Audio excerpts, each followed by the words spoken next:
ठीक है, इस क्वेश्चन में हमें समझाना है कि पॉलिसी ऑफ अकोमोडेशन क्या होती है और कैसे ये नेशनल यूनिटी को स्ट्रांग बनाती है। साथ ही हमें क्लियर एग्जाम्पल्स देने हैं ताकि आंसर सिर्फ थियोरी न लगे, ग्राउंड रियलिटी भी दिखे। सबसे पहले पॉलिसी ऑफ अकोमोडेशन का सिंपल मीनिंग पकड़ लेते हैं। इसका आइडिया ये होता है कि जब सोसाइटी में different groups, languages, religions, regions या कल्चर्स हों तो स्टेट उनको फोर्स करके सेम ना बनाए, बल्कि उनकी आइडेंटिटी को रिस्पेक्ट करके उनको सिस्टम में जगह दे।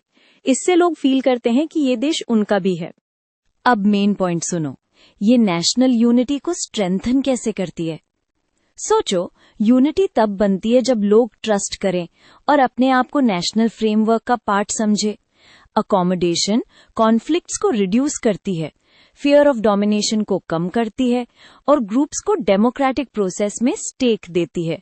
ये चीजें सेपरेशन की जगह इंटीग्रेशन क्रिएट करती है। चलो अब एग्जाम्पल नंबर 1, लैंग्वेज। इंडिया में लैंग्वेजेस बहुत ज्यादा है। अगर स्टेट एक ही लैंग्वेज को इम्पोज कर देती तो रेजिस्टेंस स्ट्रांग होता। इसलिए लिंग्विस्टिक डाइवर्सिटी को एक्सेप्ट करके स्टेट्स रीऑर्गेनाइज किए गए। मैसेज क्लियर गया, तुम्हारी लैंग्वेज और कल्चर को स्पेस मिलेगी, इसलिए तुम भी नेशन के साथ कनेक्टेड रहोगे। Example number 2, religion and culture. Accommodation का मतलब ये भी होता है कि कॉन्स्टिट्यूशन इक्वल राइट्स दे और डिफरेंट कम्युनिटीज को अपनी प्रैक्टिसेस फॉलो करने का स्पेस मिले। जब स्टेट न्यूट्रलिटी और प्रोटेक्शन प्रोवाइड करती है तो माइनॉरिटीज को इनसिक्योरिटी कम होती है और यूनिटी नेचुरली स्ट्रॉन्गर होती है।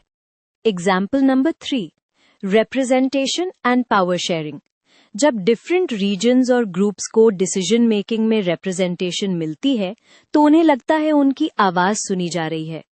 कोलिशन पॉलिटिक्स, फेडरल सिस्टम और डिसेंट्रलाइजेशन जैसी चीजें अकोमोडेशन का प्रैक्टिकल फॉर्म है। इससे एलियनेशन कम होती है।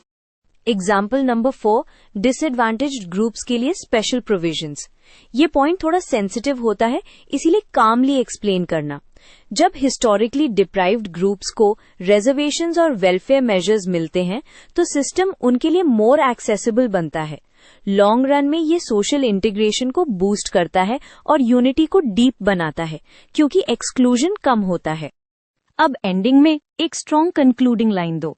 तुम ये कनेक्ट करो कि अकोमोडेशन वीकनेस नहीं होती, एक्चुअली ये स्मार्ट नेशन बिल्डिंग स्ट्रैटेजी होती है। डाइवर्स कंट्री में यूनिटी का मतलब सेमनेस नहीं बल्कि टुगेदरनेस विद डिग्निटी होता है। इसी वजह से policy of accommodation national unity को स्ट्रेंथन करती है।